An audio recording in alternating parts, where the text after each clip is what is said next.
This podcast is brought to you by eRadio. For more podcasts, check out our website on eradiosa.com or download the eRadio SA app from the Google Play Store. Enjoy. Yeah, it's time now to chat to Festival Director of the Gardenwood International Film Festival, which is on right now. We chat to Patrick Walton. Very good afternoon to you, Patrick. It's been a while. Like I said to you off air just now, it's been a year. Can you believe it, Ian? And thanks very much for having me on the show again. The year's passed extremely fast. So the third International Gardenwood Film Festival has actually leapt upon us very quickly. Yeah. But we're really excited. Yes, exactly. So this year we're doing it online. Like you just said to me off air, you know, you thought that the third wave of COVID would last a little bit longer. So you guys had to make a decision, and now it's all online. Over 60 movies on your platform. Yes, that's correct. There's over 60 on there. Obviously, it's a combination of our usual submissions. So this year, we've also incorporated the Gardenwood 48-hour film race, which is really exciting. They're in 3 different categories: professional, middle, and absolute newbies. So we've been assisting them, and that was all judged by our Emmy judges as well. But overall, I mean, the submissions this year, we were actually quite surprised. There was a lot of concern about, obviously, COVID and the lack of filming that's been happening around the world. But we've managed to get films from just over 28 countries. And tell me, films from the Gardenwood itself? That's mainly been in the category of the 48-hour film festival. Some incredible little submissions that have come through. And if you go onto our website, you can purchase access pass for around 90 Rand, which will give you access to all these films in one. Okay. So it's a real binge watch for around 90 Rand.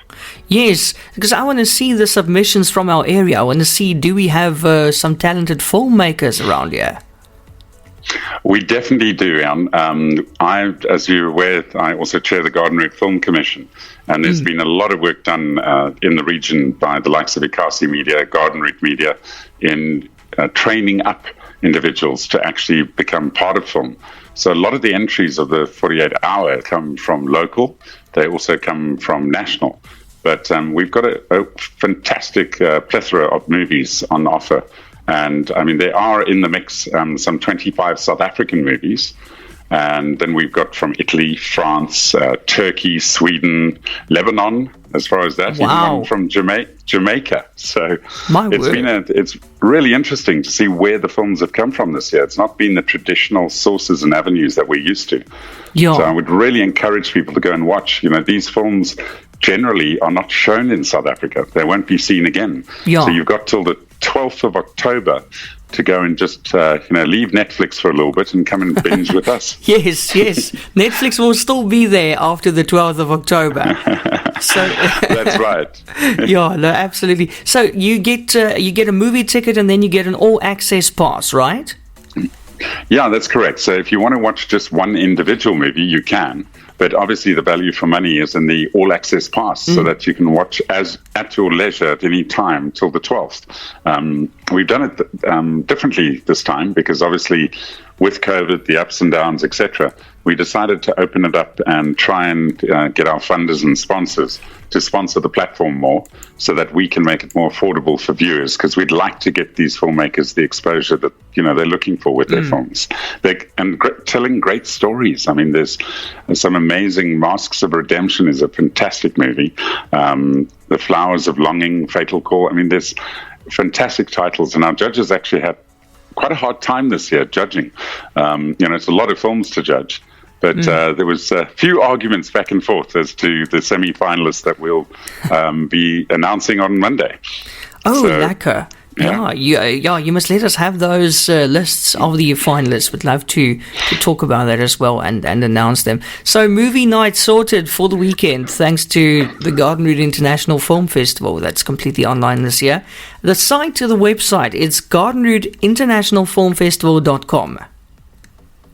That's correct, yeah. And you can also look at our Facebook page, at Griff Film Festival, we like to say get your griff on. Yeah. We've also got some webinars. If you're interested in the film industry, go to the In Focus page on our website, and there we'll be listing some more webinars that we're doing in conjunction with Wesgrow.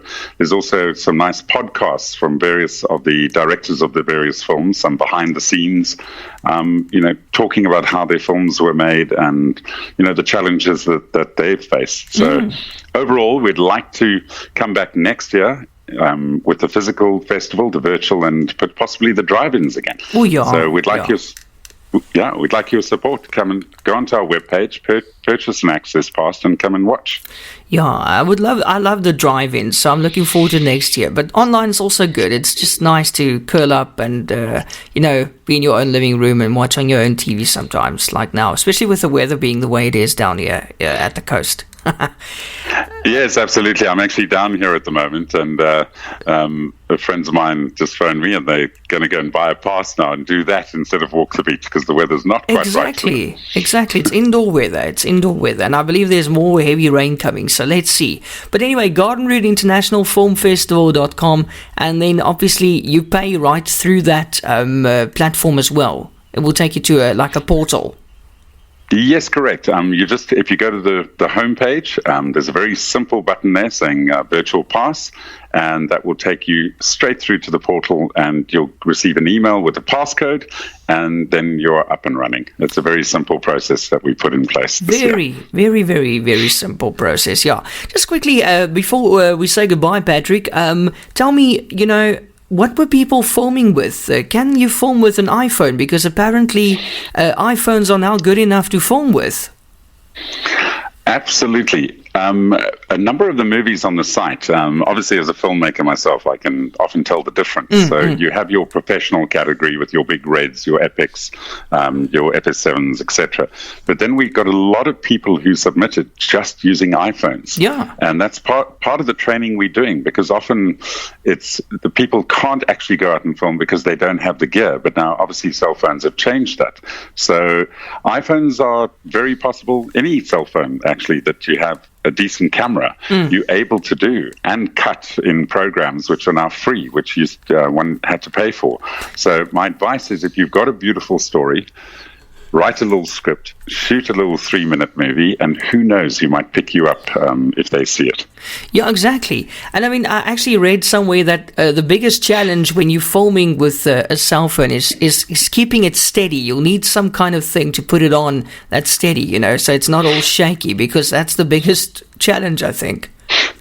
No, absolutely. And online, you can buy what we call a gimbal, which has basically got an internal stabilizer to put the camera on, or you can go less traditional or more old school and put it on a very steady stand. You get the nice ones with the ring light on it that are pretty steady, but you want something quite heavy so that wind doesn't affect it, etc. But the gimbal is incredible. You can actually walk around with the camera and the shot remains absolutely steady, and they're not that expensive now. My word. And then the other thing is, you can't use the inbuilt camera, the built-in camera with the phone. Not the built-in camera, I mean the built-in microphone with the phone, because the quality is not so good. So you will need a bit of an external sound, and you can mix them together afterwards, right? Yeah, absolutely. Although, that being said, depending on the shot that you're shooting, it is still possible to run a wire out of your phone, out of sight of the camera, up the chap's trousers, up into the inside of his shirt, and the quality is not that bad. Wow. But yes, I would recommend an external one. And again, online there's some fantastic little small solutions for that, of mics on small stands that you can place close enough in shot that you get quality. Obviously, having lapel mics, as we call them, which are wireless, is the best way to go, but they're quite pricey. But, there are companies out there who will sponsor if you're making a film, if you pitch them correctly. Yo, I always wonder where they hide the mics, especially when they shoot scenes in cars where the people are driving. I mean, there's no place for the boom. So where do they actually put those mics? Would that be inside their clothes? Well, there's various ways of doing it. So sometimes you can put a mixer under the seat and you can hide the microphone very carefully in the dashboard that you won't see it. But predominantly we use wireless receivers that has a little box on their hip hidden from view, and then the microphone is with tape stuck to the inside of their shirt. so that the quality is there. Yeah. Wow. I want to make a movie. It's on my bucket list. I want to make a movie one day. So that's so cool, man. That's fantastic. Well, I think if you go and watch some of the films on our site, that's the first port of call. See how stories are being told. And if you have a story, start looking at the way other people are doing it. Look at the professional films that we've got on there, some 40-odd. Then have a look at the 48-hour film race films, which are the shorter 2 to 5 minute films. And you will start to see where this quality and this training and learning comes from. Yeah. And put it together. Go and shoot it. That's what I always say. Just go and shoot. Lekker. Well, Patrick, thanks so much, man. It's been so interesting. The Garden Route International Film Festival, the website gardenrouteinternationalfilmfestival.com. Have a lekker weekend, Patrick, and we'll be in touch. Fantastic. And thanks very much, everyone, for listening, and hope you enjoy what we've got on offer. Absolutely. Have a good weekend. You too. Take care. Thanks, man. Bye-bye. Bye. This podcast was brought to you by eRadio. For more podcasts, check out our website on eradiosa.com or through the eRadio SA app from the Google Play Store.